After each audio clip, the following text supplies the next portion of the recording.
이 난삽한 시대에 진정한 진보 정신이 무엇인가를 탐구하는 이원복 진보TV입니다. 이원복TV는 진보 정신의 이론적 배경을 탐색하기 위하여 학문의 왕도를 개설하고 있으며 진보 정신의 한국적 적용을 살펴보고자 정치평론을 운영하고 있는 중입니다. 시청자 여러분들의 많은 소원과 구독과 좋아요, 응원 댓글 특별히 부탁을 드리겠습니다. 우리 인류가 대단한 것 같아도 우주적 관점에서 보면 어디 박혀있는 동물인지 하나님도 찾아내기가 어렵고 아니겠나 생각해봅니다. 공중에 비행기가 왔다 갔다 해봤자 어디 베트남 정글 모깃대들 왔다 갔다 하는 거하고 무슨 차이가 있을 것이며, 화성에 인공도시를 건설한다고 해봤자 아프리카 어느 동굴 속 개미들이 집 지은 거와 무슨 차이가 있을지 모르겠습니다. 인류가 의시되고 얄팍한 지위를 가지고 서로 싸우는 것도 크게 보면 수탉들 서로 잘났다고 싸우는 거하고 배차가 없을지도 모르겠습니다. 우리 인류 문명도 하나님의 세계 속에서 보면 정말 작고 보잘것없는 한 방에 훅 가는 그러한 것인지도 모르겠습니다.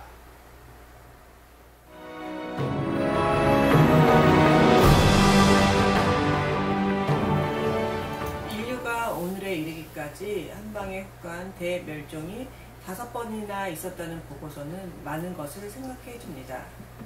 또 대멸종 덕분에 인류 문명이 가능했다니 웃어야 할지 울어야 할지. 어쨌든 세상 끝날이 온다고 하는 종말 컴플렉스는 거짓에 기반한 것이 아니라 사실을 반영한 것이라니 놀라울 뿐입니다. 그러다 보니 종말에 대비해야 한다는 인식이 과학계를 중심으로 이제는 상식으로 변해 있다는 느낌입니다. 인류가 과학 문명을 세우는 것의 궁극이 바로 이 종말 극복이라니, 어떻게 이런 사실들을 알아낸 것인가에 대해 참 궁금하군요. 과학이 발달하면서 대멸종은 5대 멸종 외에도 약 20여 개의 대량 멸종이 있었다고 알려지고 있습니다. 대량 멸종이 오면 보통 지구상에서 서식한 동물들 약 30% 이상이 다 죽는다고 합니다. 심하면 거의 다 사라진다고 봐야겠군요. 어떤 원인들이 있을까요? 1차로 떠올리는 것은 운석과의 충돌이 첫 번째입니다. 밤하늘에 별똥이 떨어지는 것을 아름답게만 보았는데 이게 그런 게 아니었다니. 운석의 99.999%는 지구 땅에까지 타격을 주지 않고 공중에서 다 타버려 아주 극소한 돌덩어리만 지구에 떨어진다고 하는데, 어휴, 참 다행이다 싶습니다. 운석 충돌 외에도 감마선 폭발과 상상을 초월하는 기후변화, 화산 폭발 등이 원인이라고 알려져 있는 편입니다. 1차 대멸종은 약 4억 5천만 년 전 고생대 오르도비스기 때에 벌어졌다고 합니다. 아직도 대멸종의 궁극적 원인이 무엇인지는 자세히 밝혀지지 않았습니다. 수사관들이 수사하듯 전 세계 과학자들이 계속 단서를 찾아 추적 중이라네요. 오르도비스기 초기에는 지구의 대기, 온도 등이 비교적 높았는데 멸종이 있던 시기에 지구는 빙하기가 되었다고 합니다. 현재 가장 유력한 학설로는 바닷속에 있던 수상 식물들이 육상으로 올라오기 시작했고, 육상을 점령해가는 식물들이 빗물 등에 씻겨 무기염료를 바다에 흩뿌리고들 있었는데, 이 무기염료들이 물속에 녹아있는 산소들을 대량으로 소모시켰고, 대지와 대기 속엔 급속하게 이산화탄소가 고갈되어 온실 효과가 줄어들면서 빙하기가 시작되었다는 학설이 현재 유력하게 검토되는 이론이라고 합니다. 믿거나 말거나. 3차 대멸종은 2억 5,100만경, 고생대 페른기 말인데 판게아라고 하는 원시지구 대륙이 여러 대륙으로 갈라지기 시작했고, 이때 갈려져 나온 지역에서 잇단 화산 대폭발이 일어나는 것이었지요. 이때 화산 분출과 함께 이산화탄소들이 대량으로 지구를 뒤덮었으며, 이는 온실효과를 만들어 지구의 온도를 6도씩이나 올리면서 광합성하던 식물들이 죽어나가기 시작한 것이었습니다. 이로 인하여 해양생물종 96%가, 육상 척추동물의 70%가 절멸하는 것이었습니다. 기후가 바뀌어 공기 중 산소 농도만 늘어나도 이런 대참사가 벌어지는 것이었지요. 지금은 대기 중 질소가 78%, 산소가 20%인데 여기에 약간의 변화만 생겨도 질소가 1%만 높아져도 전부 질식해 죽고, 산소가 1%만 높아져도 모두 불에 타 죽는다고 하겠습니다. 5차 대멸종은 6,500만 년 전 중생대 백악기말, 지금의 멕시코만 유카탄 반도에 떨어진 소행성으로 인한 대멸종으로 알려져 있습니다. 운석이 충돌하자 1.5km의 거대 쓰나미가 전 지구를 덮쳤으며, 이 핵폭발 같은 쓰나미 태풍으로 모든 생명체들이 단시간에 쓰러지는 것이었죠. 우리가 잘 아는 공룡들이 이때 모두 지구상에서 사라지는 것이었습니다. 지금은 쉽게 얘기하지만 한번 상상해 보십시오. 엄청난, 그야말로 세상에 종말이 온 그런 장면이었을 것입니다. 육상에 몰아닥친 이 대재앙을 피할 수 있는 동식물들은 거의 없었습니다. 유일하게 생존한 동물들은 들쥐, 두더지와 같은 땅속으로 파고 들어가는 동물들과 일부 조류들 뿐이었습니다. 지금의 인간들이 이때 살아남은 두더지 등의 척추동물들의 후예라니 참으로 기가 찬 이야기다 하겠습니다.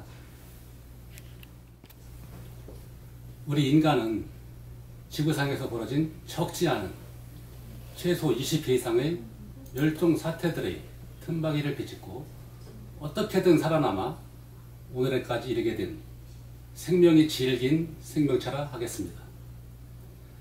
산야 길거리에 널리 퍼져 있는 질경이도 그 생명력이 질기고, 쑥이나 가시오가피, 돼지감자, 산토끼들도 생명력이 질기지만 인간들의 생명력도 그에 못지않다 하겠습니다. 이 우주안, 지구상에서도 세계 곳곳에서 생명들이 대멸종의 위기를 극복하고 끈질기게 생명을 이어나가는 것을 볼 수 있습니다. 생명계와 자연계에서 누가 더 강한가 내기라도 하는 느낌입니다.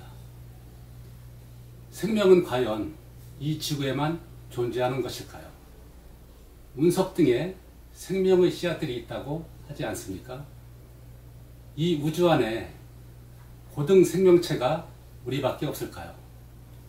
원시인들도 과연 우리밖에 없을까 생각하는 사람들이 있었겠지만, 현대에 올수록 우주 안에 어떤 생명들이 있을지 관심은 확실히 더 구체적이고 합리적으로 상상되고 있는 것 같습니다.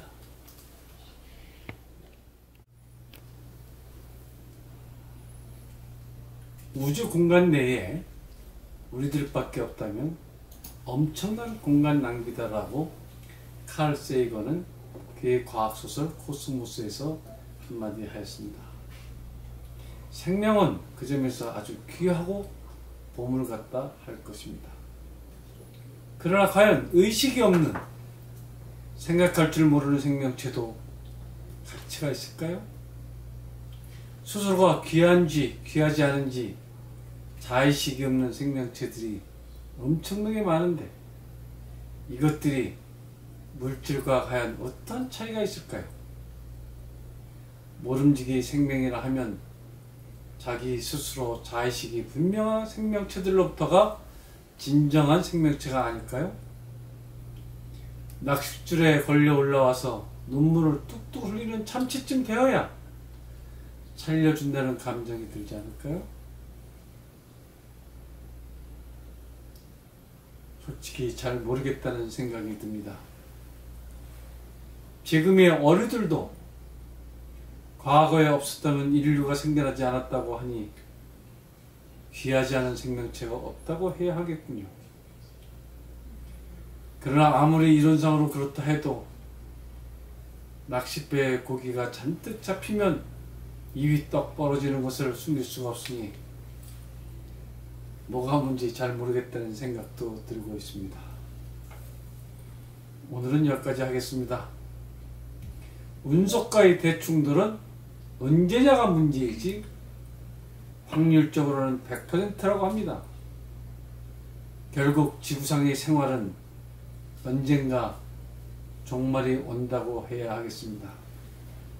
서양 사람들이 성서에까지 세상 끝날을 숱하게 말해왔는데 어떻게 이런 해안들이 있어 왔는지 신기하다는 생각도 듭니다.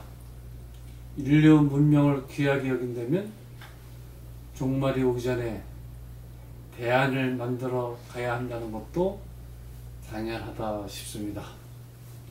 여러분 좋으셨다면 구독과 좋아요, 응원 댓글 3종 세트 부탁드리겠습니다.